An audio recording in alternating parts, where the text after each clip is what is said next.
حياتي قرآن. رحمن يا رحمن ساعدني يا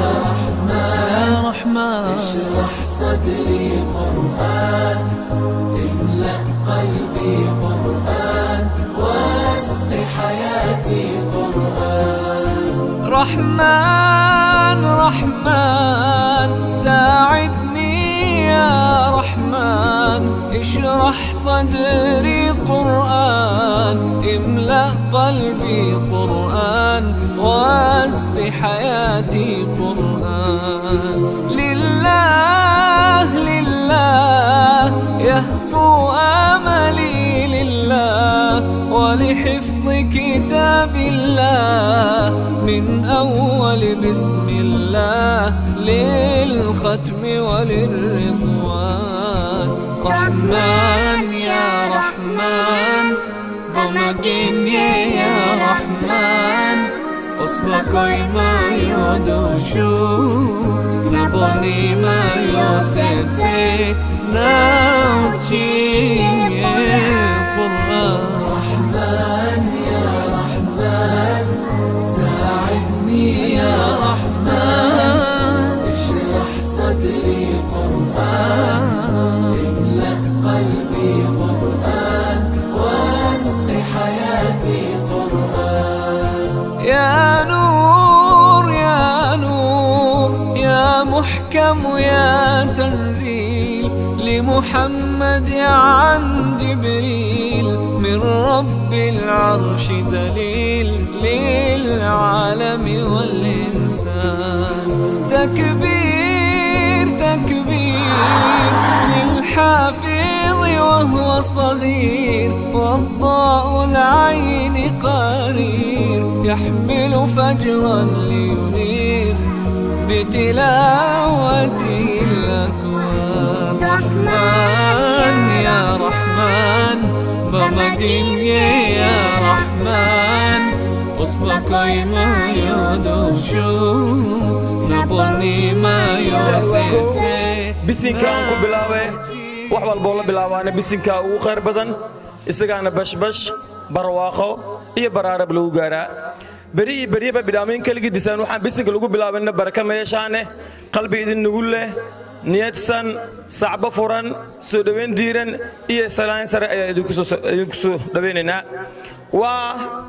subaxnimo jimco ah taariikhdu uu ku asteysan tahay 23 bisha 10aad ee Oktoobar sanada 2020 dhanka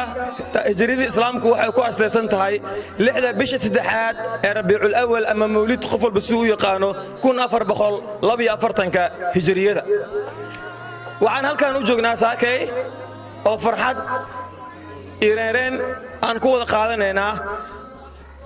arday dhamaystay xifdinta quraanka kariimka noocyadiisa kala duwan oo halkan maanta ka qalin jibinaysa iyagoo ka soo qayb galeen waalidiintooda walaalahooda macallimiintooda iyo dhammaan asxaabtoodaba oo la qaadanaya farxadda. waxaan Allah subhanahu wa ta'ala ugu baranaynaa ardaydaas iyo waalidiintoodaba iyo inta quraanka bartay jannatul firdaws al-a'la inuu ka waraabiyo.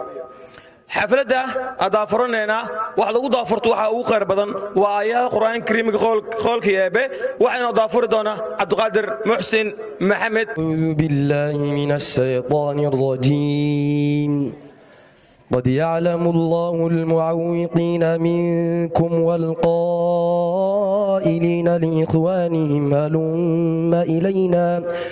هلم إلينا ولا يأتون البأس إلا قليلا أشحة عليكم فإذا جاء الخوف رأيتهم ينظرون إليك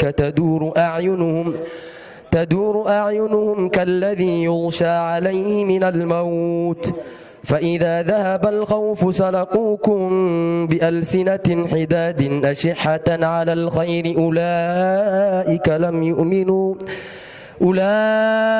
لم يؤمنوا فأحبط الله أعمالهم وكان ذلك على الله يسيرا. يحسبون الأحزاب لم يذهبوا وإن يأتي الأحزاب يودوا لو أنهم بادون في الأعراب يسألون عن أنبائكم ولو كانوا فيكم ما قاتلوا إلا قليلا لقد كان لكم في رسول الله أسوة حسنة لمن كان يرجو الله واليوم الآخر وذكر الله كثيرا ولما رأى المؤمنون الأحزاب قالوا هذا ما وعدنا الله ورسوله وصدق الله ورسوله وما زادهم إلا إيمانا وتسليما من المؤمنين رجال صدقوا ما عاهدوا الله عليه فمنهم من قضى نحبه ومنهم من ينتظر وما بدلوا تبديلا ليجزي الله الصادقين عن صدقهم وأعد للكافرين عذابا أليما 1 مرة شكرا 10 مرة شكرا 100 مرة شكرا 2000 مرة شكرا aad buu u mahadsan yahay cabdiraxiin muxsin maxamed codkiisa quruxda badan oo inagu soo jeediyey ama inagu daafuray aayadaha qur'aanka kariimka sacabku waa uu mudan yahay qaybaha ugu horeeya ee xafladda ayaan gudagalaynaa markaan adina xusuusiyo hoolka baaxadda leh waa dugsiga hoose dhex sare ee goday oo qayb ka qaatay xafladdan midaysan sacabka mudnan isna waxaan jeclahay inaan hortiina soo istaajiyo isla markaana kalimateen uu ka yiraahdo ama uu soo dhaweeyo ka soo qaybgalayaasha waalidiinta macallimiinta iyo ardayda kale waa maamulaha sare ee madrasada imaam naafic litahfiid alqur'aan alkariim wa tarbiyatu alislaamiyya ustaad cabdiqaadir muxsin soo dhaweyntu xaqiina السلام عليكم ورحمة الله وبركاته dhammaan waalidiinta ka soo qaybgalayaasha xafladda quraanka kariimka ah salaanta islaamka ayaa ku salaamantihiin iyo culimada haddii ilaaha ka raali noqdo xafladda way noo furan tahay madrasada imaamu naafic ka soo dhowaada culimaa noo joogto ayagaa noo jeedin doonaan wixii muxaadaraad ah hala sabro intaa fadhisaan dulqaata insha allah wasalaamu calaykum waraxmatullaahi wabarakaatu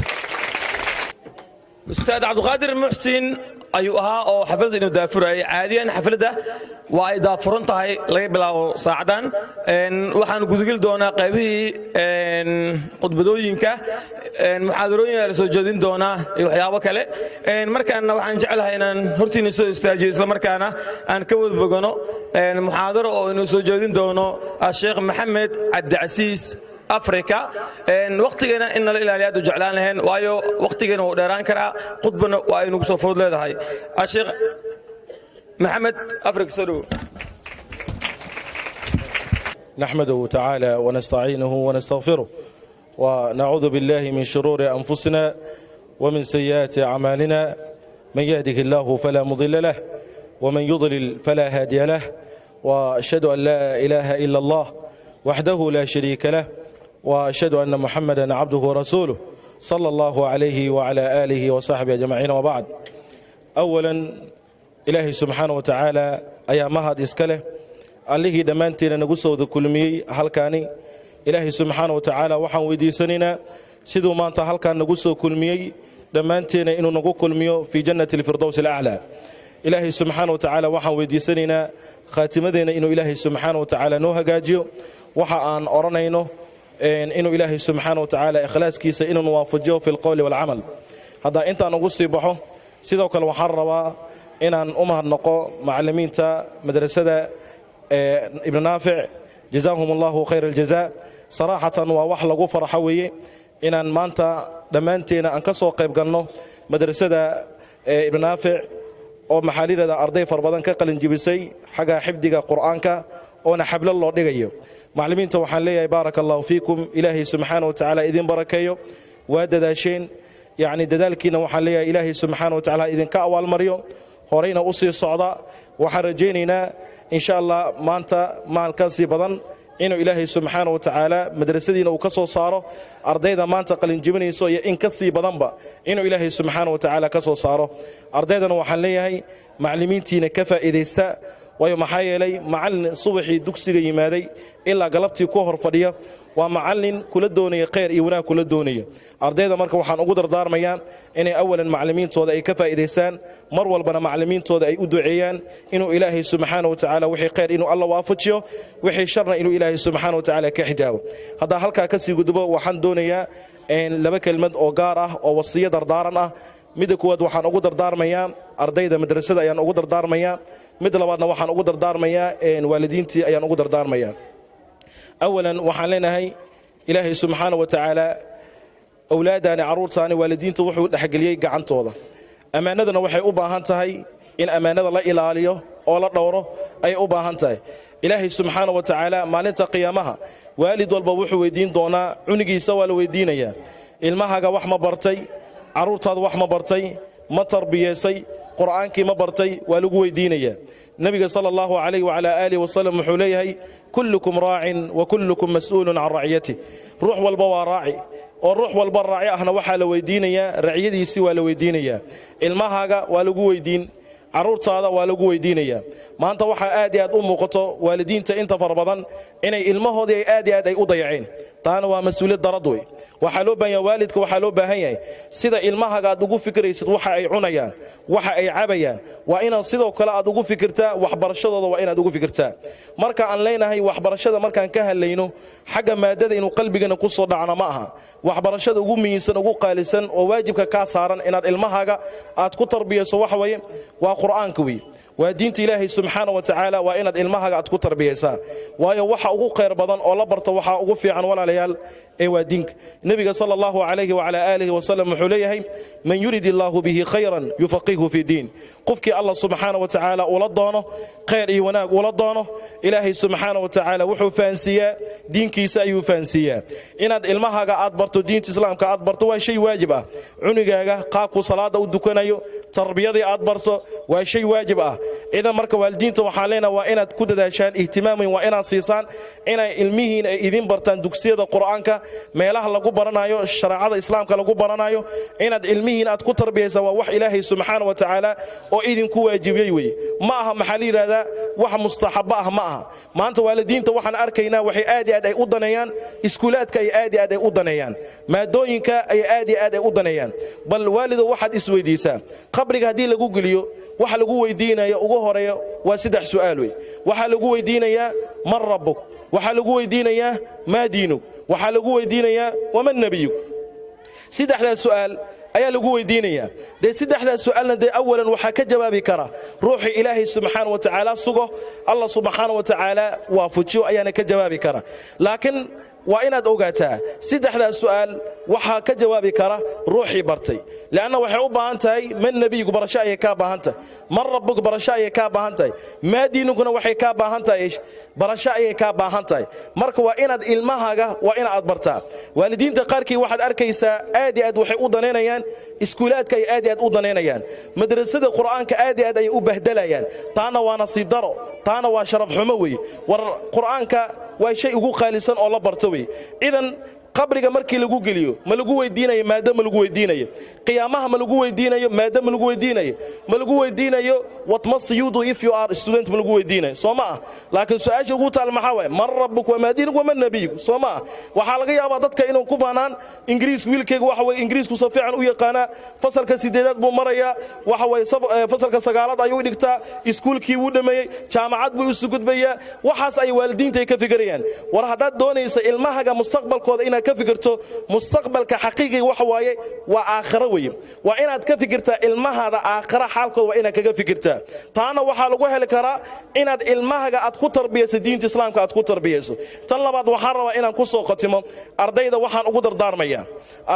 ugu dardaarmayaa qur'aanka barashadiisa ku dadaala wax la barto ugu qaalisan waa qur'aanka weeye waayo nabiga sallallahu alayhi wa ala alihi wasallam wuxuu leeyahay khayrukum man ta'allama alqur'ana wa 'allama midkiina waxa idinku khayr badan oo waxa idinku fiican oo idinku wanaagsan waa ruuxa bartay quraanka bartay oo غيرkiisa baray sidoo kale nabiga sallallahu alayhi wa ala alihi wa sallam wuxuu leeyahay inna allaha yarfa'u bi hadha alkitab aqwaman wa yad'u bihi akharin allah subhanahu wa ta'ala kitabkan dad ayuu kor ku qaada dadna waa lagu duleeyaa hoos ayaa lagu dhigaa dadka kor lagu qaaday waa kuwa quraanka bartay quraankii ku dhaqmay oo ku amal falay yaabay dadka lagu duleenayo waa dadka ka jeestay quraanka barashadii ka jeestay ilaahi subhanahu wa ta'ala wuxuu leeyahay waman a'rada an dhikri fa inna lahu ma'ishatan danka wa nahshuruhu yawm al-qiyamati a'ma qala rabbi lima hashartani a'ma wa qad kuntu basira qala kadhalika atatka ayatuna fanasitaha wa kadhalika al-yawma tunsa idan ardayda waxaan leeyahay quraanka barashadiisa ku dadaala hana u maleyn quraanka waan dhameeyay khalaas halkaasan ku xareeyay musxafkii quraanka dugsigii waan ka baxay ma aha wala fahmo malena quraanka wuxuu u baahan yahay mar walba in lagu celceliyo ay u baahan yahay insha Allah sheekh afkaaga caana qob lagu qabiye waxaan leenahay waad ka wada bogoteen muxaadaro quruxda badneed sheekhu oo inoo soo jeediyay hadalkiisu waxaan ka xasuustaa waman a'rada an dhikri fa inna lahu ma'ishatan danka wa nahshuruhu yawm al-qiyamati a'ma ruux ala ruuxi ka jeesta xuskeena dhikrigeena maalinta qiyaam waxaan soo saari doonaa asagoo camoolo ah bini'aadanku waxa lagu yaqaan inuu doodo oo dad badan yahay dood hadii wax dintiis ku jira u shaqo xitaa inuu aad kula doodo oo kula murmo ma rabbi alla murmin kara ilaa ma la murmi karna saan ma dhigi karna warar hebel ahay anigoo ah warar in la baxsan ka taabtay in lagu gooyo anigoo ah ma anigu asay dhigi karta waa maya maalinta dood ma jirto waxa lagu leeyahay markoo dhaho wanaxshuruhu yawm al-qiyamah da'ma rabbi oo quraankiis ku dhaho waxaan soo saari doonaa ruuxi aniga digrigeena xuskeena ka quusto ama ka jeesto maalinta qiyaamah asagoo camoolo ah bini'aadam wuxuu ku doodaa marka qaala rabbi lima hashartani a'ma waqad kuntu basira war maxaa lee soo saar anigoo camoolo ah aaway indheeygi bariga adduunka jooga indha laha waxaan wax ka arki jiray 100 mitir ka xaga anigoo 90 jir xataa waxaan arki jiray cirbada dulkeeda waan geli jiray dunta laakiin hadda markaan dhintay kadib ay la soo saaray aaway indheeygi inta ka baxeen محور آيات كوحكت محاواية قال كذلك أكتبت آياتنا فنسيتها وكذلك اليوم تنسى قف على قف كي كجس الدقريان يحسكينا تاسا أضم بيسا ولو حاسجر تحت وكذلك شيء دونا دولا كرال نقضه وقت قاعدنا وكلا لا يا قيبي خطبتها اسكو حجننا مركان وعن جعل أنا نسود بيورتي نسود استاجيو مع ملاصرة دكسيجو صدع سرة ما أنت نوع قلاد إن حفلنا هالكان كوكب سنة أرض هالكان كوكلن جونس كفرحان والدين تأد وكفرحان ده بدنا فرحات درت المينا ما أنت وكله وح لقوا فرحة إنه جاء قرآن كريم كو حفظي وحكسر سائل حفظي مجرته أو عن قرآن كريم كهين قف متعنا حفظين كر قرآنك إن شاء الله تعالى هل كان كسر بينا يا مع ملاصر سكولك أستاذ إسماعيل آدم محمد هدو المقلايو وعن جعل إنه ميكروفونك كسر مقضى وقتنا وإن إن شاء الله تعالى سعد كيسريتنا وحقينا الحمد لله رب العالمين ثم الصلاة والسلام على رسول الله صلى الله عليه وسلم أولا وعن سلامة إسلامك وقالك وشرفت بدنك سلام يا مامول كسرة مدرسة إمام النافع حنقلوا سلام هل كان وجدنا يا والدين تدلي عرور تمان هل كان كوقال جبنا يا أما دمستي قرآن كريم كخالك يا أبا والدينتا أودكاس أو قلاضي سيئي فرصداس سونا بربارية يعني ما تعلينا يا سيدو كله معلمينتي الماز وقت قدير سوق لي وحبري أيجا أو قلاضي ما أنت إني هل كان حفلة دان أو قروح البدن ونسوء قاسمي أيجا محن وما تعلينا يا محن سلام يا سلامك سلام الله عليكم ورحمة الله وبركاته سلام بعدي waxaa farxad weyn inoo ah inaan kala soo qayb galno xafladan qiimaha badan ee lagu maamuusayo ardayda daada yar ee dhameysatay waxa ugu qeyrka badan ee adduunkan oo ah kalaamullah oo quraanka kariimka ah marka waxaan leeyahay ardaydaas ayagana ma sha Allah ilaahay ha nii ziyaadiyo maanta farxadda halkan waalidiinta qaar ay qabaan iyo ardayda waa mid aan la soo koobi karin xaqiiqiyan waa mid aan la taaban karin maanta haddii la cabirayaa farxaddaas waxaan u maleynayaa inaan la cabiri karin marka sidaa darteeda anagana waxaan la qaybsanaynaa farxaddaas waxaan farxadda la qaybsanaynaa waalidiinta waxaan farxadda la qaybsanaynaa macallimiinta u dhameeyey ama soo saaray ubadkaas waxaan farxadda la qaybsanaynaa ardaydii maanta eegana xafladdaas loo dhigaayo eegana ah kuwa markaas qalin jibiyey intaa kadib waxaan rabaa inaan ka hadlo hadduu ilaahay yidhaahdo laba qodob oo keliya qodobka koowaad oo ah faa'iidada qur-aanka oo inuu leeyahay iyo qodobka labaad oo ah dardaaran oo waalidiinta halkan ku sugan aan u jeedinayo haddii aan ku hormaro marka qodobkayga koowaad oo qur-aanka ilaahay subxaana wa tacaala wuxuu leeyahay wanunzilu min alqur'aani maa huwa shifaaءun waraxmatun lilmu'miniina walaa yaziidu الظaalimiina ilaa qasaara taasoo micnaheedu yahay qur'aankan wax kale lama soo dejinin wanunzilu min alqur'aani maa huwa shifaa adduunyadan qof walba oo maanta wax dareemo oo xanuunsado oo dhib ku dhaca ama maxaa la walwal dareema ama xaaladda ku adkaata dadka muslimiinta ama Soomaali maanta waxaan dad muslimiina boqolkiiba boqol Soomaa marka waxaan sameeynaa waxaa leeyahay quraanka inuu daawo yahay ilaahna uu noo sheegay anagana waan aqaanaa haddii maanta qof oo jirado hadduu maanta qof xanuunsado laba wada bisleewa wadada koowaad oo ah in qofkan maxaan leeyahay quraan la saaro oo quraankii lagu la dadaalo oo ilaahay ku caafiyo wadada labaad oo dadka qaar ay isticmaalaan oo maxaan leeyahay quraanka way kaga aaminsaneen oo la ordaa isbitaal markaa qofka geyso oo ugu dambeyn doctorka oo kala soo daalo cirbad iyo faleebo iyo kaniin laga soo daalo jawaabta ugu dambeys lagu siinaa maxay tahay waalidiinta oo waxaan leeyahay meesha fadhiyo dhowr mar ama dhowr jeer waa qaarkood ku dhacday doctorka jawaabta ugu dambeys oo ku siinaa maxay tahay qofkan guriga geyso quraan saar sama marka ilaahay subxaanahu wa ta'aala markuu quraanka soo dejiyay oo ka hadlabo dhahay wanunzilna min alqur'aani maa huwa shifaa'un wa rahmatun lilmu'miniin marka anaga shifa iyo daawo waxaan ugu filan waxa waaye quraanka waa raxmadna noo yaho maanta da muraad yar aan leedahay waa soo orday macalinka u imaan waxa leedahay macallin muraad aan leeyahay muraadkaas inuu ilaahay Isa quraan la aqriyo gabadha safar ay galayso wiila saaniga wiila iga xiran gabadha iga xiran quraan la aqriyo Soomahan okay wiil haduu ku dhibaa ilmaha ay ku dhibaan waxa sameynaysaa macallimiinta loo imaanaa quraan la saaraa caadada dadka Soomaalida ee kaga wanaagsan tahay ummadaha kale waa taas waraxma waa naxariista adduunyada maanta taalo haddii aan quraanka aan lahayn naxariistaas maanta meesan leen anaga naxariista adduunyada aan ku heesano waxaan u heesano wax kale ma ahan waa quraanka fadligiis marka quraanka fadligu leeyahay ma la soo koobi karo sheekhiga horeeya ka hadlay quraanka fadaa'ishu leeyahay waxa kamid ah maalinka qiyaamo nabiyullaahi maxamed sallallahu alayhi wasallam markii maalinka qiyaamo aan joogno nabiyada kala dhan dadku u cararayaan nabiga loo tagayaa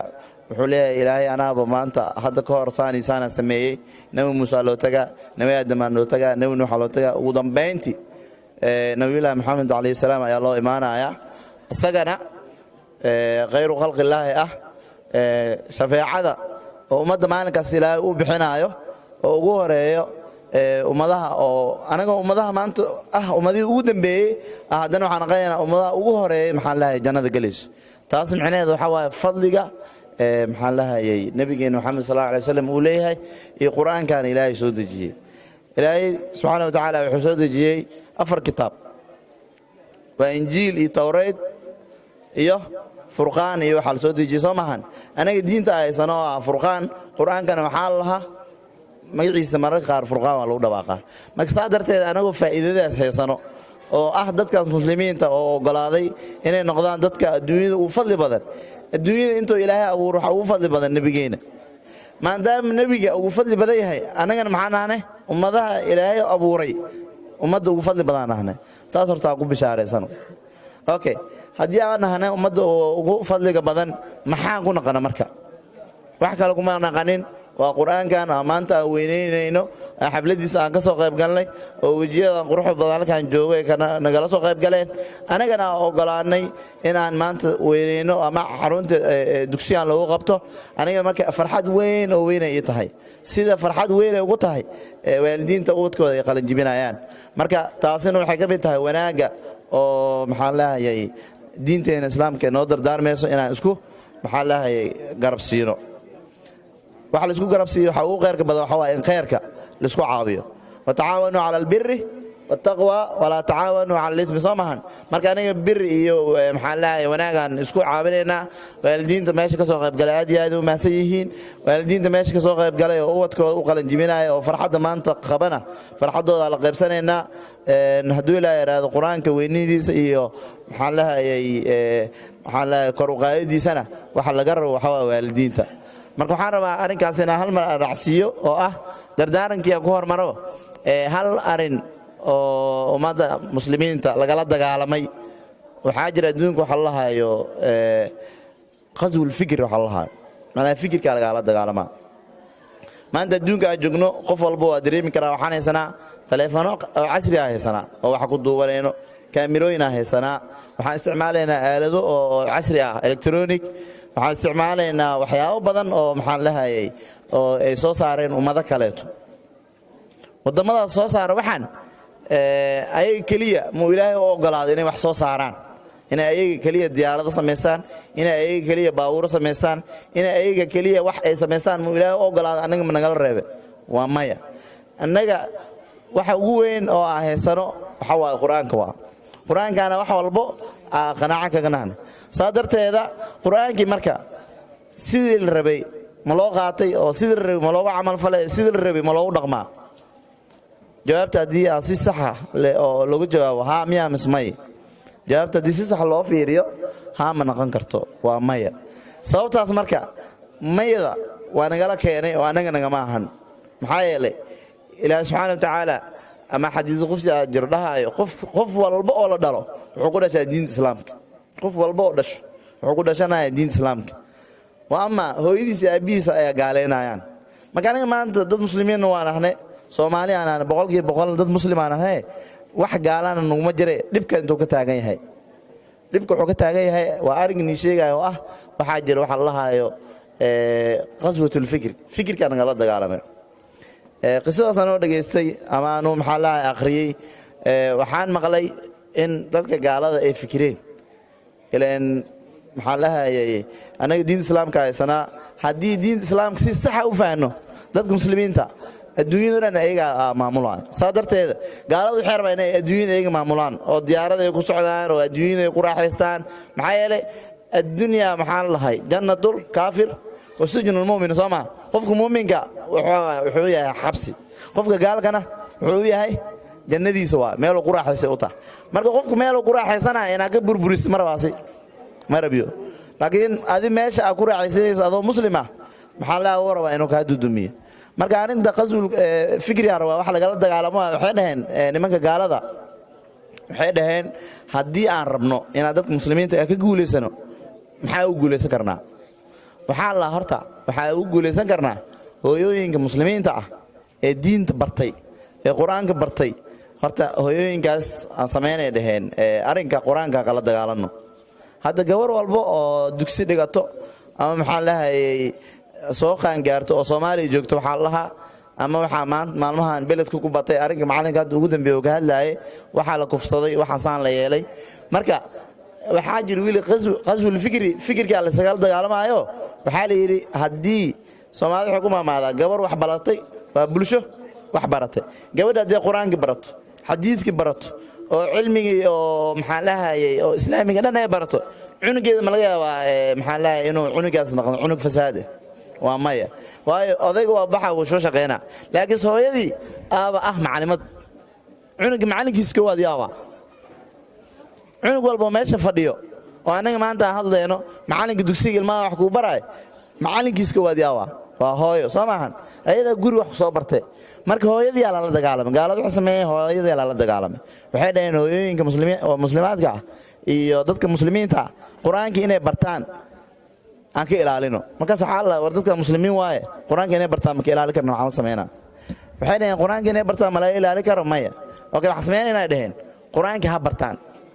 cunug quraanka isku dareerina qof xaalka 104 yaqaano subax galaayo 104 si fiican uu yaqaan laakiin ku dhaqmaayo ma ku dhaqmaayo maxaa lahayay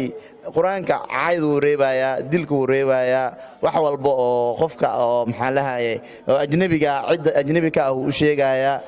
wuxuu u sheegayaa cilmiga faa'iiduu leeyahay wax walba uu sheegaa marka qur-aanka ha bartaan maadaama aan laga reebi karin oo muslimiin ay yihiin qur-aanka ha bartaan allaalagsa waxaa laga reebaa inay qur-aanka fasiraadiisa iyo tafsiirkiisa ay bartaan maanta way nugu yarta ama maba lay heli karaa u maleynaa halkan inta hooyooyin fadhiyo 4 maamo oo qur-aanka intay barteen oo xifdiyeen saas si lamid ah xitaa ku dar maxaa lahayay ragga ku dar qof qur-aanka bartay oo haddana lahay 104 tafsiirkiisa ha soo barto oo sida jaamacadaha iyo iskuullada waqti loo sii ma jira ya saasha isweydiino ayadan waa maya soo mahan marka arrinka koowaad oo ahaa maxaa lahayay in oo dagaalkaas uu jiro marka inaan aamino isku diidanna in fikirka nagala dagaalamaayo misku diidanne fikirka nagala dagaalamo waxaa la yidhi dadka muslimaadka ah laga ilaaliyo gabdhaha muuminiinta iyo maxaa lahayay wiilasha oo muuminiinka ah ha laga ilaaliyo inay qur-aanka bartaan haddii qur-aanka ay bartaanna inay xifdiyaan oo tafsiirkiisa bartaan ha laga ilaaliyo okay maxaa dhacaya marka qofka hadduu qur-aankii barto tafsiirkiisana oo barto maxaa dhacaya wuxuu noqonayaa qof muumina oo toosan soo maahan waa tii ilaahay u dhahay سورة الفاتحة كلنا وأنا قانا صراط الذين صراط الذين أنعمت عليهم سما مر كلنا وأنا قانا صراط الذين أنعمت عليهم أنا قانا marka gaalada iyagoo arkaas nagala dagaalamaya dagaal xoogana la sameeyay moobeelana la keenay dhalooyina la keenay musalsalo oo ayo nooca la keenay hadda dad meesha waxa jiro oo habeenkii 3 musalsal oo isku xig fiirsado soo ma jiraan waxa jira dad maxaa lahayn moobeeladooda wax aanan maxaa lahayn islaamkaan ogoleen ugu jiro waxyaabaha dhan waxay kamid yihiin marka waa dagaal qisbi oo fikirka nagala dagaalamaya hadii arrinkaas marka aan sii ogolaano oo ilmihi aan ogolaano waxa ogaataan ama maxaa lahayn waxa ogaanaynaa dhamaanteena in oo nagala dagaalamay oo nagala guuleystay waxaan sii gudagalaynaa qaybihii marka khudbada yar aan oo harsan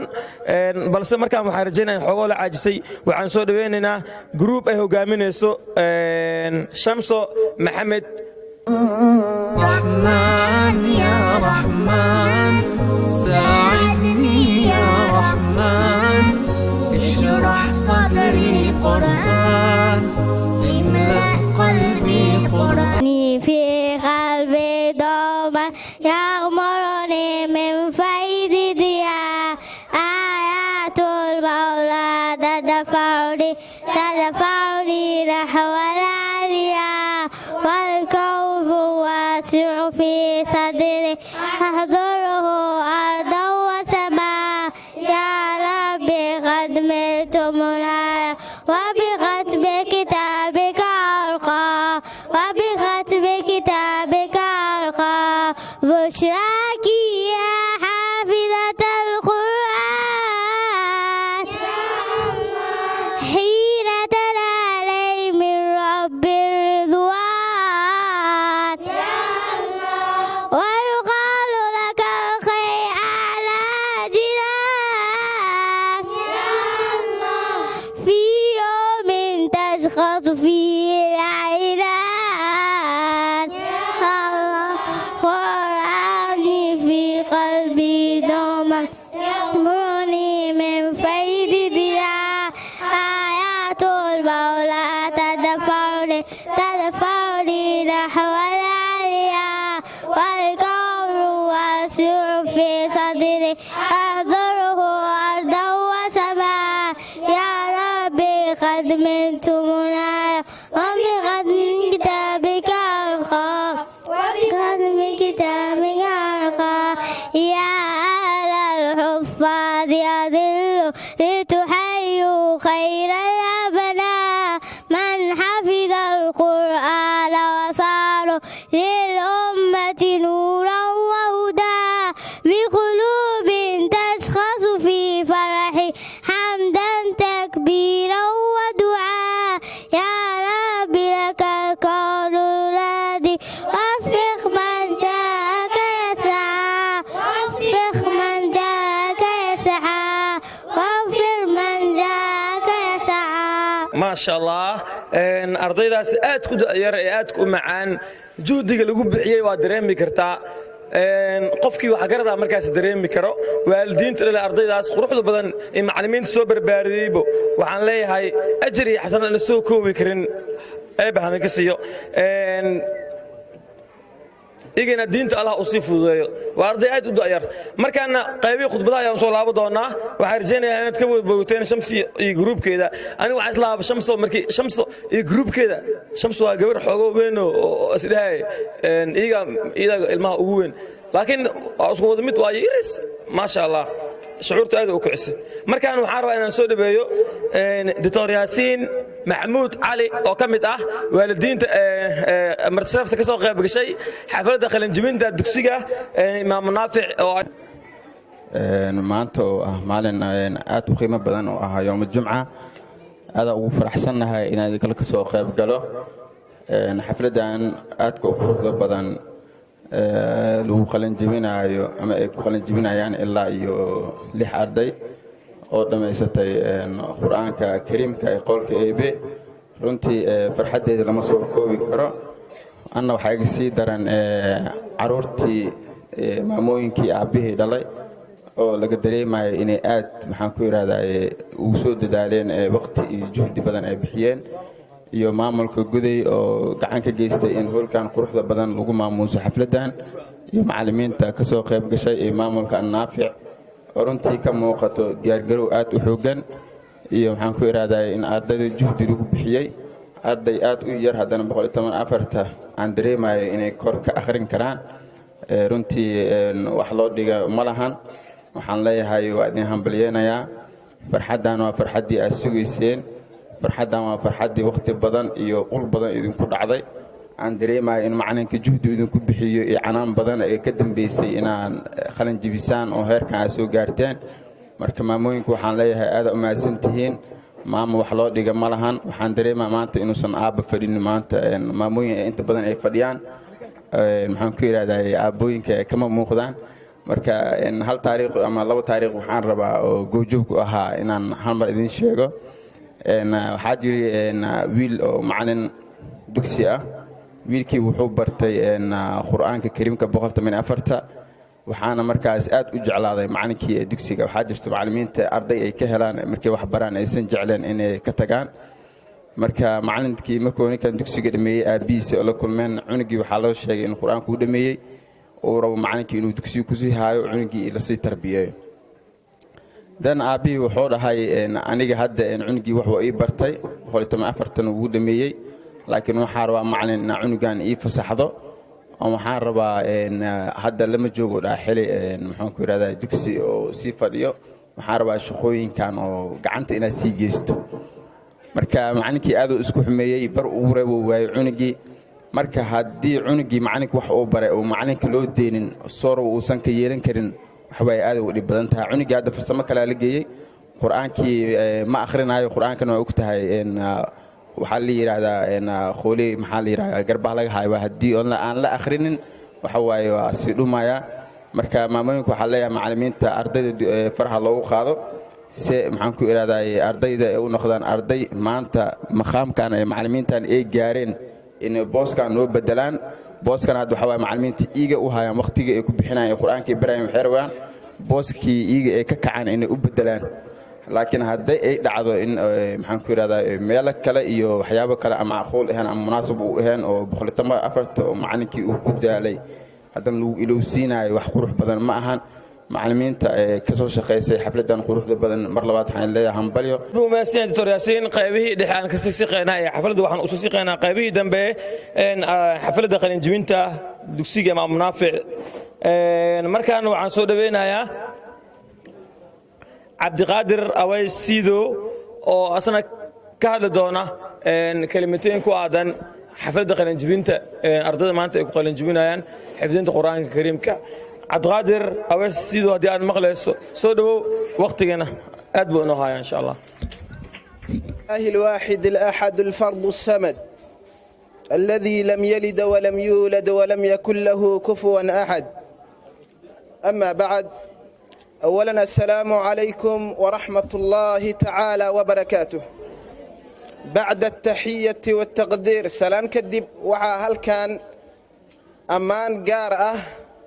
aan oga tiirinayaa dadkii ka geystay xafladda tani ahi gacan weyn ka geystay ayaan ammaan weyn halkan aga tiirin doonaa. waxaan kaloo halkan walaalayaal u soo istaagay wax kale ma ahan wixii hadal ah waxaa dhammeeyey culimmadii naga horaysay. waxaan rabaa anina hal iyo labo wuxuu ilaahay carabkayga karansiiyey inaan halkan ka jeediyo. nabiga calayhi salaatu wasalaam wuxuu yidhi وما اجتمع قوم في بيت من بيوت الله يتلون كتاب الله ويتدارسونه بينه إلا نزلت عليهم السكينة. قوم مكلمان أو مكلمان قري مكلمان إلا هدي كلمان وحي السقدر دار ما يان وناك يا خير وحينا أغرنا يان كتاب كالله ولا ليال ما أنت هل كان وحان أقول كلني xafladan qalinjabinta ah xaflad lagu kulmo iyo meel la isugu yimaado waxa ugu wanaagsan waa wuxuu ilaahay raali ka yahay.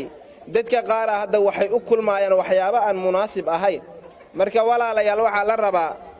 nabiga wuxuu leeyahay innal ladhi laysa fi jawfi shay'un min alquran kal bayt alqarib. qofka aan calooshiisa dhixdiisa ahaanin shay quraanka kamid ah waa sida guri dudumay ayaa la leeyahay. waayo guri ee quraankana waxa la leeyahay ninka bartay oo quraanka haddana ku amal falay ayaa u khayr badan. nabiga sidaas uu leeyahay. marka walaalayaal hadal marka la sheegayo awalka hore waxa lagu bilaabaa ittaqullah aakhirkiisana waxa laga dhigaa ittaqullah.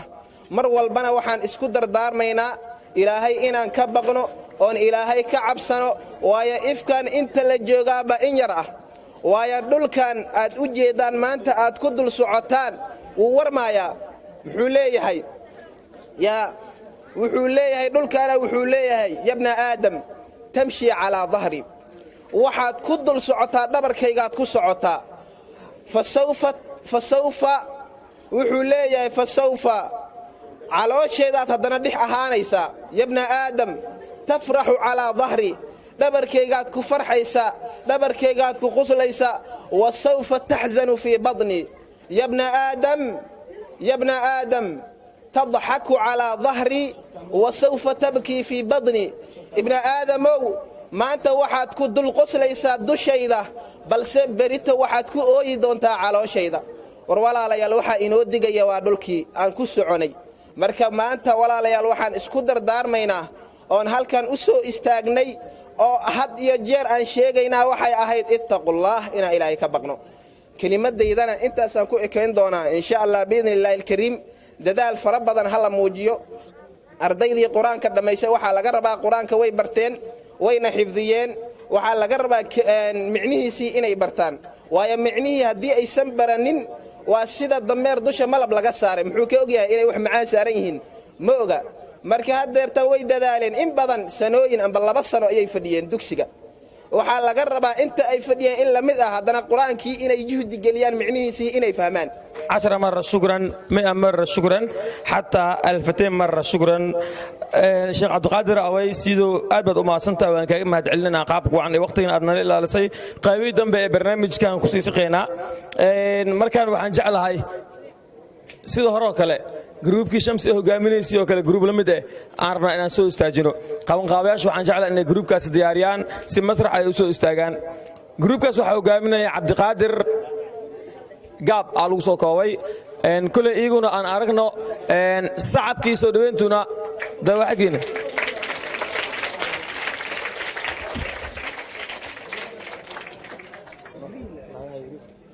هاي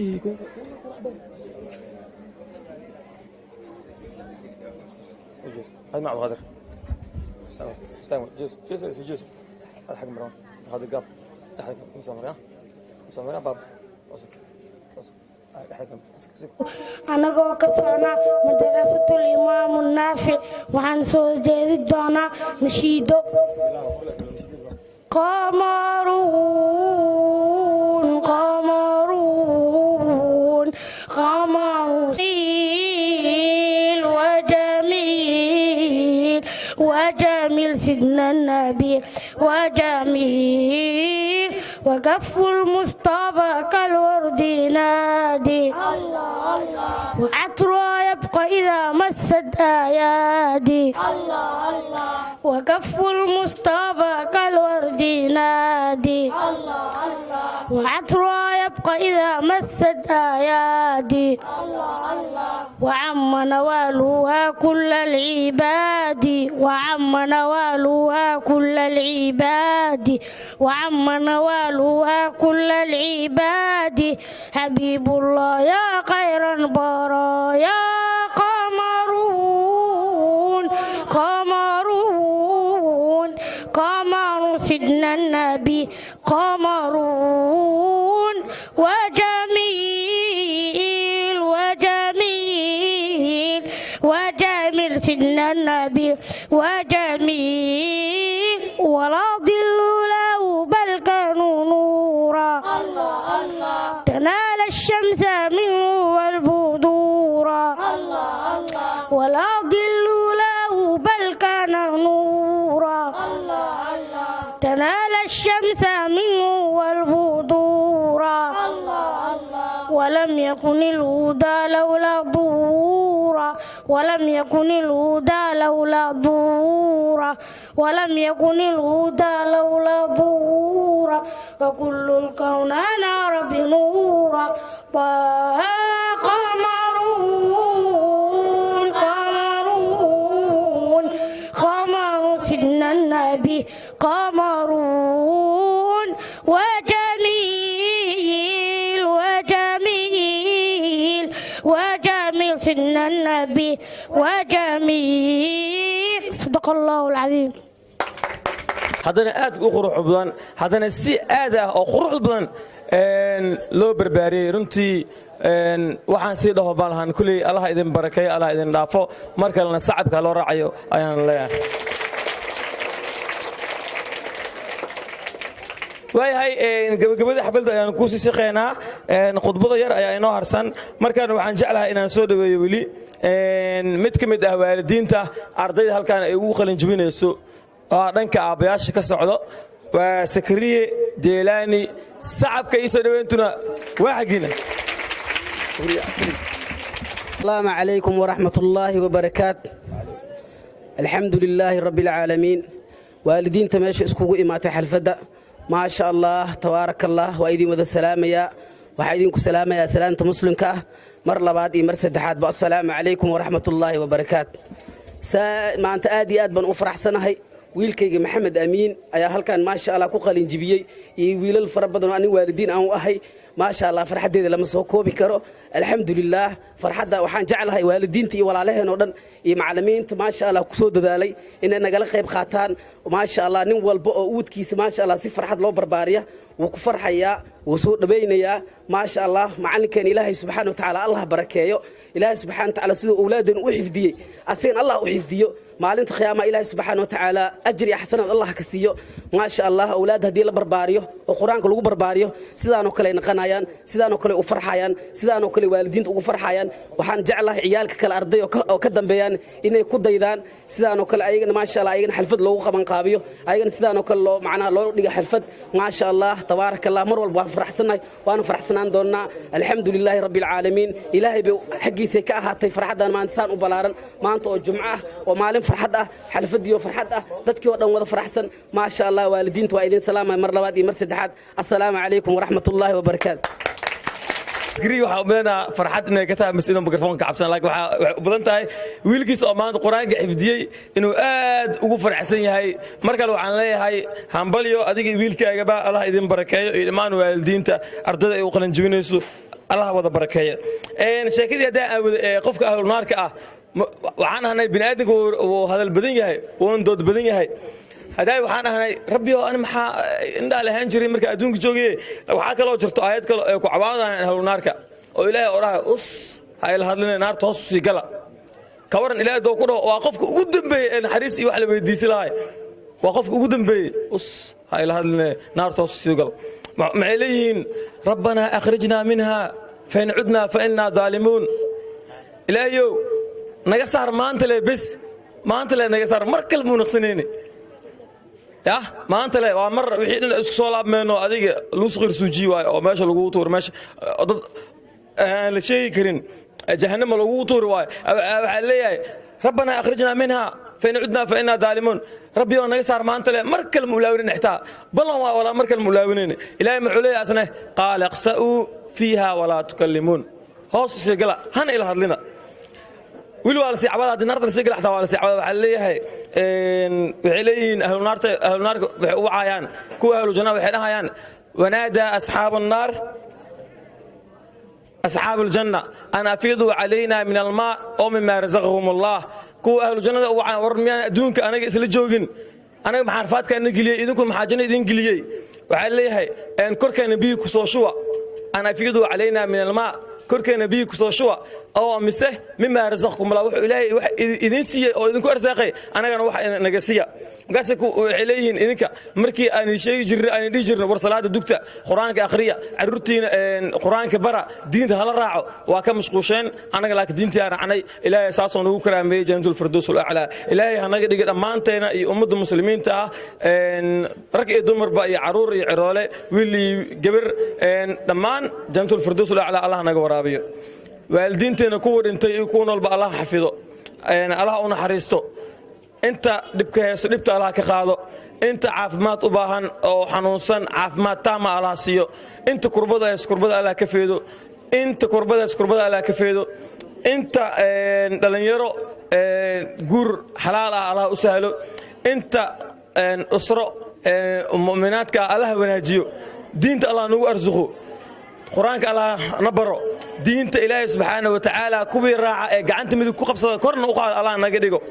لما أنت نسا أول فرن يكون مكان يكون نسيب كان ويا النبا جند الفردوس الأعلى الله نجوا رابيه مركان وحن قد دونا إن أرضي قلنا جبياشة أو هالكان نكسو جودين دونا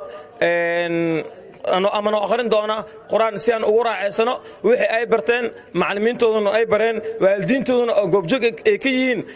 wax ka farxad badan ma jiro wiilkaaga inuu horta soo istaago aad goobjoog ka tahay wixii maalmo baa dheesi waraa ord dugsigaad suucadii kac soco dugsiga u gambis ma aad maanta ord waxa dheesi maanta hadoo quraanka ka dhameeyay oo xifdiyay dhageyso marka macallimiintu waxay barayeen inta adiga aad u socod soo raasoo dugsiga aad dheesi wixii la barayay maanta dhageyso farxad gaar ah ku tahay waxaan jeclahay waalid arday walba waalidkiis inuu meesha fadhiyo oo ka wada bogan doono waxaan ugu horeen u wacayaa Yaxye Diinle Shariif هذا إنه مخلايو وآخرين جبياش متكمد هل كانوا إنه آخرين دونا آيات نقول كيبقى صعب كيسولوا أنتنا واحدين يحيى دون مخلايو إن شاء الله وحيدين سوجين دونا قرآن الكريم كا أعوذ بالله من الشيطان الرجيم قلنا بدوا منها جميعا فإما يأتينكم مني هدى فمن تبع هداي فلا خوف عليهم ولا هم يحزنون والذين كفروا وكذبوا بآياتنا أولئك أصحاب النار هم فيها خالدون يا بني إسرائيل اذكروا نعمتي التي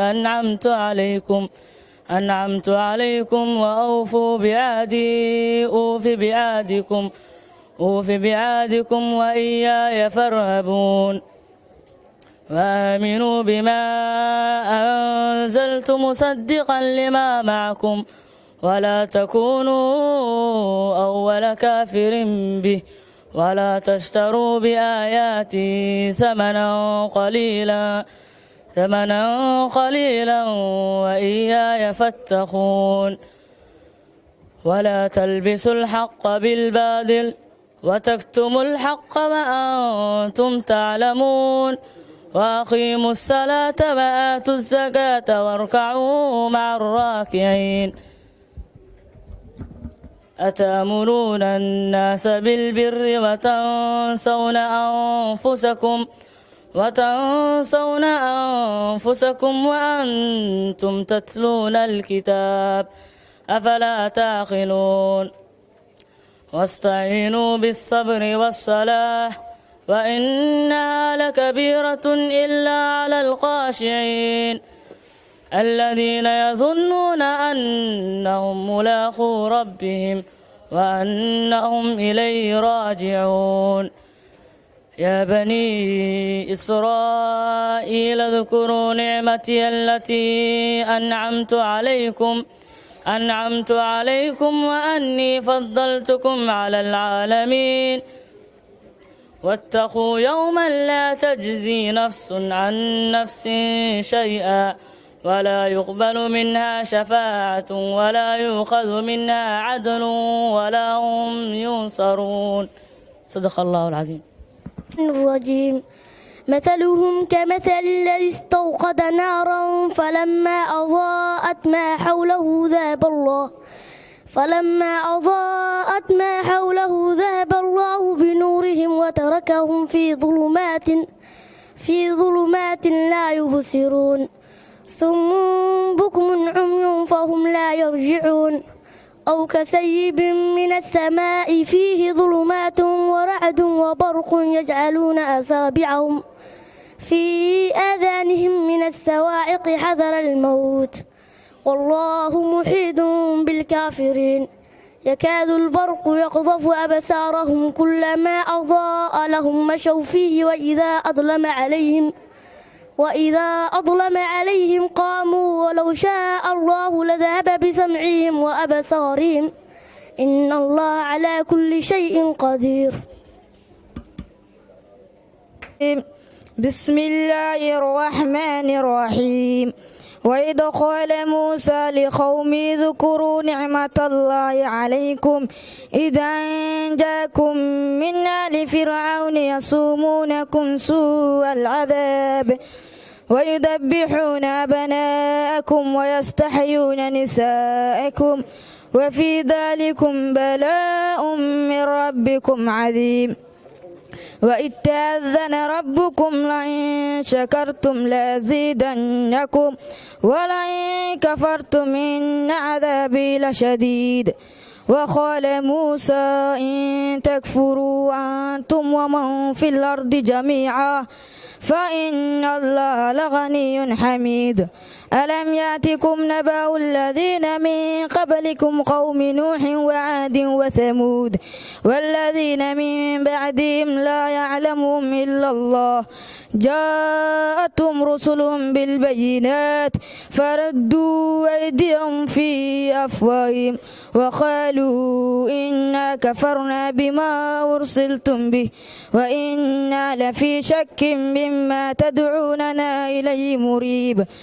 قالت رسلهم في الله شك فاطر السماوات والأرض يدعوكم ليغفر لكم من ذنوبكم ويؤخركم إلى أجل مسمى قالوا إن أنتم إلا بشر مثلنا تريدون أن تصدونا عما كان يعبد آباؤنا فأتونا بسلطان مبين صدق الله العظيم. السلام عليكم ورحمة الله وبركاته. أنا عمر محسن حاجي وحاكس على مدرسة الإمام النافعي وحاروا أيضا انتي دول أخرين. أعوذ بالله من الشيطان الرجيم بسم الله الرحمن الرحيم ألف لام را تلك آيات الكتاب الحكيم أكان للناس عجبا أن أوحينا إلى رجل منهم أن أنذر الناس وبشر الذين آمنوا أن لهم قدم صدق عند ربهم قال الكافرون إن هذا لساحر مبين إن ربكم الله الذي خلق السماوات والأرض في ستة أيام ثم ثم استوى على العرش يدبر الأمر ما من شفيع إلا من بعد إذنه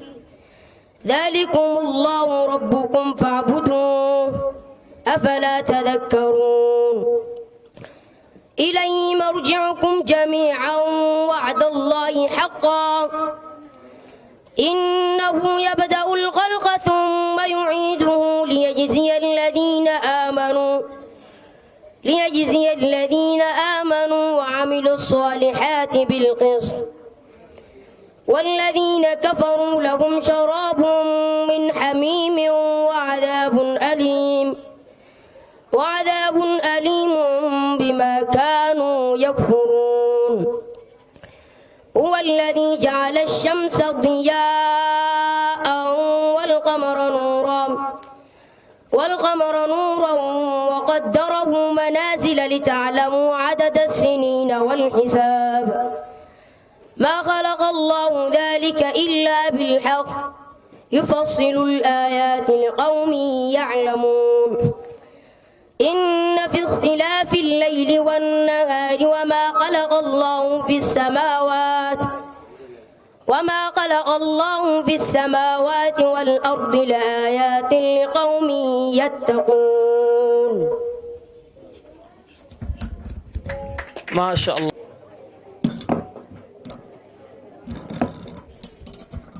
أولا السلام عليكم ورحمة الله تعالى وبركاته. أنا مجاعي أنا لي مصطفى آدم oo ka socda madrasada Imaam Naafic oo ni soo jeedinayo Qur'aanul Kariim. أعوذ بالله من الشيطان الرجيم تحيتهم يوم يلقونه سلام وأعد لهم أجرا كريما يا أيها النبي إنا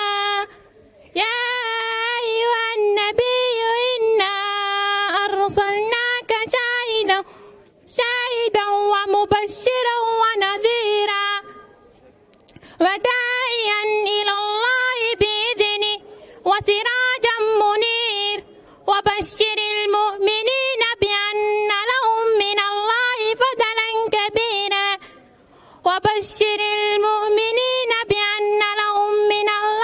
فضلا كبيرا ولا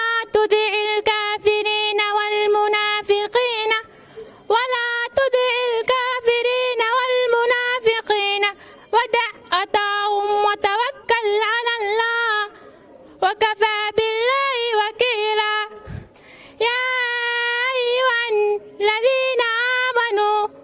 إذا نكحتم المؤمنات ثم طلقتموهن من قبل أن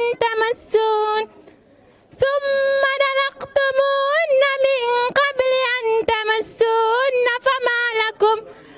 فما لكم عليهن من عدة تعتدونها فمتعوهن وسرعوهن سراحا جميلا صدق الله العظيم. anigoo magacayga idman maxmuud siidi oo idin soo jeedi doono qur'aan. أعوذ بالله من الشيطان الرجيم وراودته التي هو في بيتها عن نفسه وغلقت الأبواب وقالت هيت لك قال معاذ الله إنه ربي أحسن مثواي إنه لا يفلح الظالمون ولقد همت به وهم بها لولا أن رأى برهان ربه كذلك لنصرف عنه السوء والفحشاء إنه من عبادنا المخلصين واستبق الباب وقدت قميصه من دبر وألف يا سيدها لدى الباب قالت ما جزاء من أراد بأهلك سوءا إلا أن يسجن وعذاب أليم قال هي راودتني عن نفسي وشهد شاهد من أهلها إن كان قميصه قد من قبل فصدقت وهو من الكاذبين وإن كان قميصه قد من دبر فكذبت وهو من الصادقين فلما رأى قميصه قد من دبر قال إنه من كيدكن إن كيدكن عظيم يوسف أعرض عن هذا واستغفري لذنبك إنك كنت من الخاطئين وقال نسوة في المدينة امرأة العزيز تراود فتاها عن نفسه قد شغفها حبا إنا لنراها في ضلال مبين صدق الله العظيم marka ilbaabka waxa dhor mushaayiqiin badan oo ka hadashay waxay sheegeen mar waxaa hadlay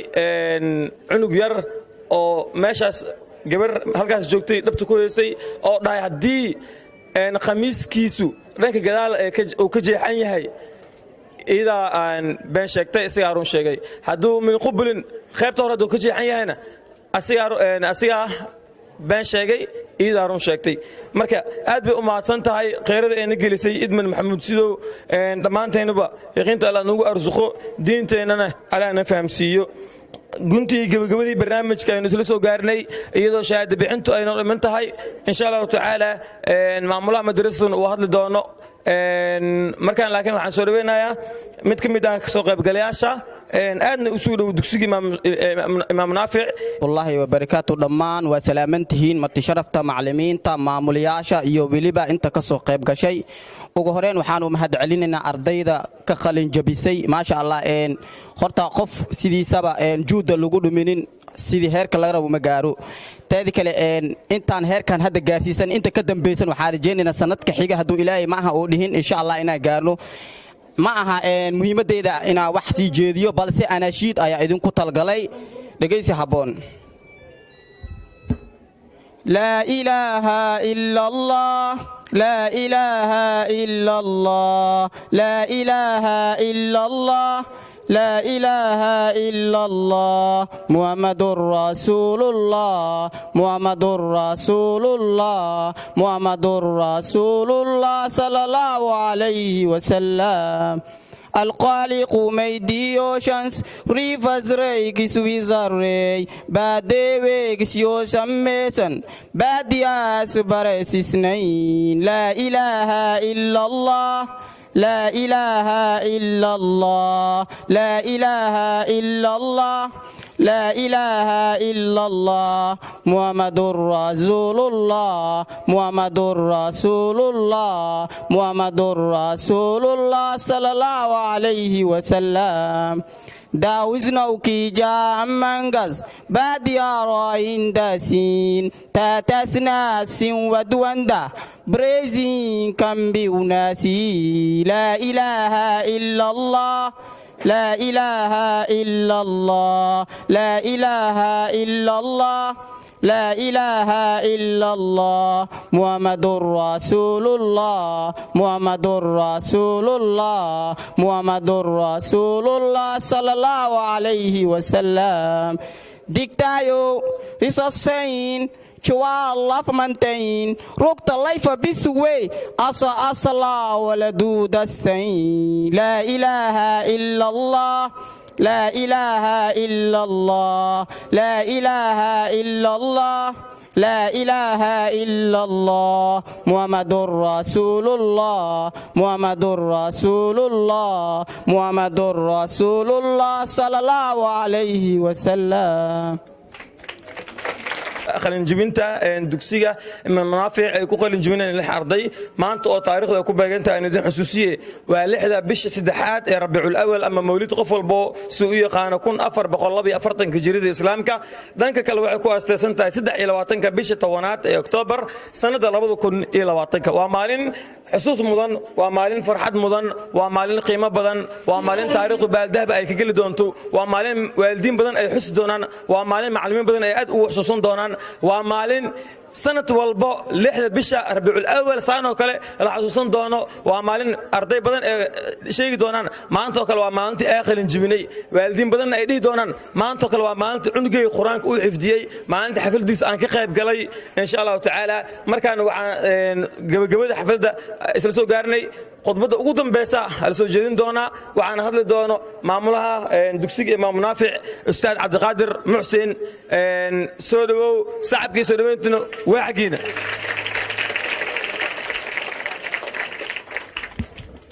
وبركاته إن الحمد لله نحمده ونستعينه ونستغفره ونعوذ بالله من شرور أنفسنا ومن سيئات أعمالنا إنه من يهده الله فلا مضل له ومن يضلل فلا هادي له وأشهد أن لا إله إلا الله وحده لا شريك له وأشهد أن محمدا عبده ورسوله أما بعد فإن أصدق الحديث كلام الله وخير الهدي هدي محمد صلى الله عليه وسلم وشر الأمور محدثاتها وكل محدثة بدعة وكل بدعة ضلالة وكل ضلالة في النار. معاشر الأحبة السلام عليكم ورحمة الله وبركاته. وحي خطبة علماء نوجدسي والدين توحى دردار مايا إنay dulqaataan waxbarashada sabar ay u baahan tahay in lagu sabro. ardayga fahanka waa ku xislaan karaa wax walba la kulmaa yaa la isdhihin macalinka meesha xabad kuma heeyo. waa macallimiinta boqolkii dadaalkooda aad u fiican way dadaalaan laakiinse ardayga guriga uu ka liitaa. guriyaashii maanta haddaa fiirsid waa dhalooyin iyo taleefano waaweyn ay haystaan ardaydii. waa madrasada markuu ka baxo ardayga guriga markuu tago inuu dhalo uu ku mashquulo ama inuu taleefon uu ku mashquulo. waalidkii inay intaas ay ka ilaaliyaan ala rabaa. ardayga mar haddii asi dhaladiisa ama taleefonkiisa ama warkiisa uu bato waxbarashadiisa way yaraanee. macalinka dugsiga hadduu dadaal uu ka bixiyo oo guriga dadaal uu ku haysanin ardaygaas weligiis faa'iido ma keenayo. waalidkiin sidiisa asan wuxuu dhahaa macalinkan meeshaan xabad ma ku heeyo, ardaygan 4 sano meeshaan uu joogaa waxna ma yaqaano.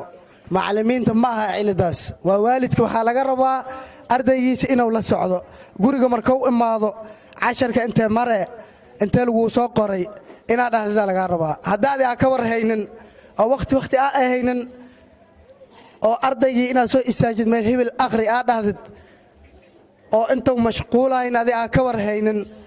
waa ardaygii inuu akhri isku dayi karo mana akhrinayo weligiisa. qul wal akhri haddaa dhahda inuu akhri karin ilaanba kormeer ma haysto. macalinkii intii tabartiisa waa ordaa gurigiina xanaan kuma haysto. waalidka intaas aa u dardaarmaa waa inaa ardayga lala socdo casharkiisa meesha uu maraayo. waa waalidiinta badankooda qur-aanka way yaqaanaan. hadda adi aa ka sayni aabihiis inaad ku dirtid ardaygaana casharkiisa intuu maraa aa dhahdid macalinka aa la socotid ma sidii ad iska socotid labas oo cunugaan asan dugsiga oo isku imaado oo macalinkii cashar uu siiyo albaab markuu ku soo degaayo guriga markuu dhala ina aa u shidid ama naftarkaada aa la fadhiisatid oo dhalada la fiirsado. ardayga waa intaas in laga ilaaliyo aa la rabaa.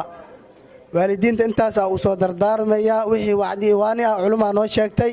inta meeshaan aa fadhiseenna waa ilaahay sabar jamiil allah idinku siiyo. wixii shahaadooyin ah aa la bixinaa haddii ilaah ka raali noqdo faahfaahintaasna waa ragga noo jooga ayagaa bixin doonaan. wasalaamu calaykum waraxmatullaahi wabarakaatu. la bixiyo ardayga la kontaroolo la ilaaliyo lagu celceliyo marba xitaa waxaa laga yaabaa macalinka inuu xanaaq arday inuu rarbaxsho ama waxuu gurto ama u canaanto markuu guriga tago hay hebe macalinka waa isoo dilisaan ugu soo dhiftay iigee macalinka inay hawr dhexda ay soo xirto banaanka soo bixi macalinka cunugaan dila u baahanaay banaanka soo bixi hooy isdiji maya wax kale ma bixi karaaba horta cunug macalinka horta soo bixi isku facmiya aan wax i barmaadhaa misdila anaay nabiga waa la siqir suujiye ama ogtiin iqra markii lagu soo dejinaayo ciija inta lagu qabto cunugaaga yaabaad hooyada yeelayso in cunugiisa inta laga qabto hooyada dhihi karta ani aabe ma la helaa waa maya wallahi waxay ognahay dhammaanteen ana xataa waxaa laga yaabaa ilmaheen haddaa lacal macalinka xoogoo si xun u soo garaaco macalin mar dambe isku dhicin cunugaan wax i baraa ku dhahay maanta macalinkiisa taa kugu cafinaa walaalo haddii muslim ay jirto cunugeyga mar dambe jukaa soo siinin garaactaa kastoo gacanta ka garaac waa la garta laakiin mugduufee cunug facaamiya facaamiya macalinkaas cilmu u qabo cunugaas cilmu u qabo wax ma ka helaynin laakiin dantaada ku jirto diintan ay arkaysay maanta ragaa xaasaskooda ku soo waayey dumaraa garoob ku soo noqday hooyooyinaa carruurtooda ku soo weysay waalidiinaa ilmahooda ku waayey diintu ciyaarna uguma soo gaarin anaga ragaa dhiiggooda u soo daata walaahi aabbaha kusoo dhintay rafaad xaasaskoodii ku waayeen carruurtoodii ku waayeen iyaga xubnahooda ugu qaalisan ku waayeen ku gacan waayeen gacanta laga jaray qoorta laga jaray la dhibaateeyey anaga had maanta sida tartiiba nugu soo gaartibo duko saad u karti duko quraanka akhri zakada bix hadaa awoodid xajka tag hadaa awood aw in lagu sii raacsi waajib ma laga dhigay sabab xiliyo ku waajibtaa xiliyaas samee si tartiib ama dul dhow orod gaalkaas soo dagaal qorta ka soo goodo oo Allah ugu ashahaado adoomay ku dhan qorta gooy waa maya inta ay sheegi kartid waxa la munkarkaad maxaa lagu suuliyaa afka laga sheegaa maxaan ku raahday qalbiga laga nacaa hadii intaas ay tahayna waa ka guuray macna maano marka u dambeys gacanta la dagaal marka u dambeys waay hada anay taas wili ma butaagninbo adan waxaana ummadan ugu qeyr badan aayad anay quraanka wax walba lagu cadeeyay waxaana lahay kuntum khayra ummatin ukhrijat lin-nas ta'muruna bil ma'ruf wa tanhawna 'anil munkar ummadu waxaana tan ugu qeyr badan maanta nasiib waa leenahay ummadan ugu qeyr badan aanahay waa nabiga ummadda nabiga u shafaaci doon oo sujuudi doon arshiga nabi walba markii oo loo tago oo nabi ibraahim loo taga nabi waxa loo taga nabi ismaaciil nabi muusa loo taga wicilin maya ana maanteed ul baxsal ay ord ninkaas u taga nabi kale loo taga waxa leeyahay ninkaas u taga maanta ana watay ul baxsal ay nabi maxamed madaxaayo sallallahu alayhi wasallam nabi aan ku salino mama khalwili nabi aan ku salino ما شاء الله مركا نبي محمد مدحايو أرض نينكا سوتك مولويه مايا أنا ما أنتو حميدين خبكر مولويه مايا معوليه مركا هوري أمد مكا أتكا معصمينا سجود ولا دعاء يا الله سبحانه وتعالى معوليه يا محمد مدحايو كروقات واحد دون تعطسو معوليه أمد عيوها لو كلا قادو ويربطوطي ويرفاضي نبي كان محمد نعريسي نبي تقول كل كيسا هاتي إن كشكنتيسو laga madaalo taariikhdiisu laga madaalo ilaahay diinta nagu arsuqo yaqiinta Allah nagu arsuqo insha Allah ta'ala shahaada bi inta gali doona macallimiinta inta taagan waa macallimiinta dugsiga soo halgamay waa macallimiinta u taagan ardaydiin in quraanka idin baran oo diinta idin baran arday walba oo wici doona arday magaciisa inta laga waco mid kale anigu waxa ugu talagalay in hadiyad siiyo mid ka mid ah ardayda halkan quraanka soo jeedinaysay laakiin nasiib xumo sigaara oo la hadal doona waxa ugu talagalay waxyaabo qaar laakiin waan ku xumahay madbacdihi la xiray waa xul qudbo oo si shaqeeno laakiin si qaas oo la hadal doona waa ardaygaas waa reer xaaji muxsin ardayga arkaysan nuur miya عمر حاج محسن وها سقير بدن أو قرآن كوالله أو أخري حاجة إن استكتي عنقاس مركل هلا صعبي أرضيك الكملية لكن وكتبنا أسير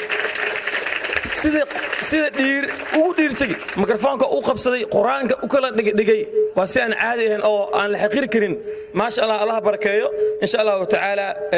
وبلاو دونا أستاذ عبد الغفار نسيبك ويا شيء مرك أورس شهادة إن لسيو يعني صدو يعني يحيى كثير سيئة قال نجيبياش مالتا لا قرآن كعفدي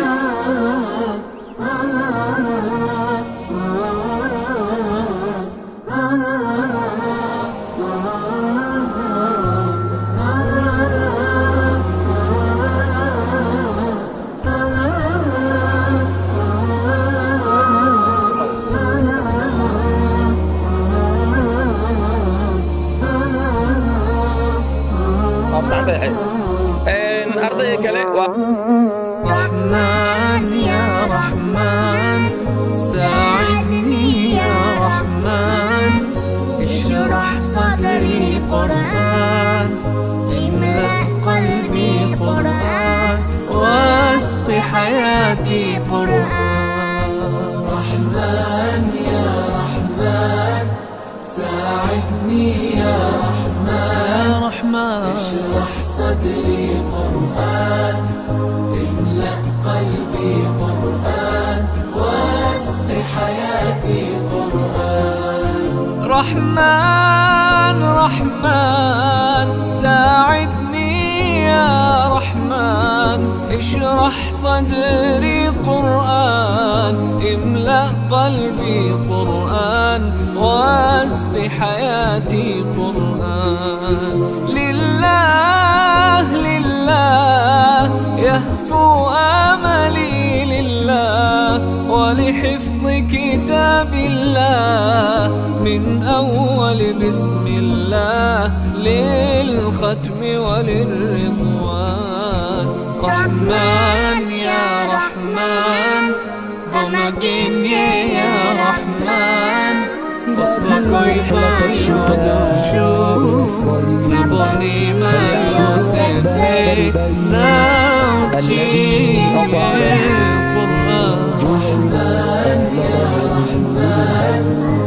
صدق الله يا رحمن اشرح صدري قرآن املأ قلبي قرآن واسق حياتي قرآن يا نور يا نور يا محكم يا تنزيل لمحمد عن جبريل من رب العرش دليل للعالم والإنسان تكبير تكبير للحافظ وهو صغير والضاء العين قرير يحمل فجرا لينير بتلاوته الأكوان رحمن يا رحمن بمدين يا رحمن أصبحي ما يدوشو نبني ما يوسيتي ناجي رحمن يا رحمن ساعدني يا رحمن اشرح صدري قرآن املأ قلبي قرآن واسق حياتي قرآن الله الله